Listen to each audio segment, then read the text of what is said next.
ये कहानी है दैत्य दंभिकासुर और महान राजा विक्रमादित्य की। दंभिकासुर एक ऐसा दैत्य था जो जवान और सुंदर औरतों को अपनी गुफा में उठा ले जाता, उनके साथ खेलता। जब उसका उनसे मन भर जाता तो वो उनकी जीवन लीला समाप्त कर देता। वो जिस भी राज्य में जाता त्राही त्राही मचा देता। कोई भी राजा या अन्य शूरवीर योद्धा उसका कुछ नहीं बिगाड़ पाते, क्योंकि दैत्य दंभिकासुर को देवताओं से वरदान प्राप्त था कि उसे बल से नहीं बल्कि बुद्धि से मारा जा सकता है। जो कोई भी उसे बल से मारने का प्रयास करेगा वो पत्थर का हो जाएगा। दंभिकासुर की मौत का रहस्य छुपा था उसकी 7 गुत्थियों में, यानी उसके 7 सवालों में। पर उसके साथ युद्ध करने वाले किसी भी राजा या शूरवीर को ये रहस्य मालूम नहीं था। इसलिए जब भी कोई उसके पाप कृत्य से दुखी हो उसके पास जाकर उस पर हमला करता तो देवताओं के वरदान स्वरूप वो पत्थर का हो जाता। हर तरफ दंभिकासुर का कहर मचा हुआ था। पत्थर का हो जाने के भय से कोई भी उसे रोकने का प्रयास नहीं करता।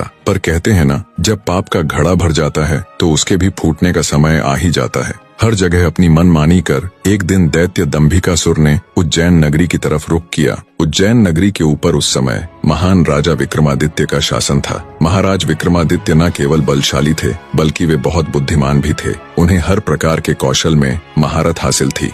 उन्हीं दिनों में विक्रमादित्य की नगरी उज्जैन में एक धनी साहूकार रहता था। साहूकार के 2 लड़के थे। बड़े का नाम महेंद्र था और छोटे का लखन। बड़े लड़के का विवाह तो साहूकार ने कर दिया था, पर छोटे बेटे का विवाह करने से पहले ही वो ईश्वर को प्यारे हो गए। पिता के गुजर जाने के बाद कामकाज और व्यापार संभालने की सारी जिम्मेवारी दोनों भाइयों पर आ गई। दोनों भाई दिल लगाकर कारोबार संभालने में लग गए। दोनों भाई जब काम कर शाम को घर आते तो दरवाजे पर खड़ी महेंद्र की पत्नी अपने पति को दाएं हाथ से लोटा भरकर पानी देती और बाएं हाथ से अपने देवर लखन को। एक दिन लखन ने सोचा, भाभी हर रोज मुझे बाएं हाथ से पानी पीने को देती है, आज मैं उनके दाएं हाथ से पानी पीऊंगा। शाम को जब दोनों भाई काम से लौटे तो लखन अपनी भाभी के बाएं हाथ से पानी पीने के लिए अपने खड़े होने के स्थान को बदलकर अपने बड़े भाई महेंद्र की जगह पर खड़ा हो गया और बड़ा भाई महेंद्र उसकी जगह पर खड़ा हो गया। लखन की भाभी जब उनको पानी देने के लिए आई तो उसने एक हाथ को दूसरे हाथ के ऊपर से करते हुए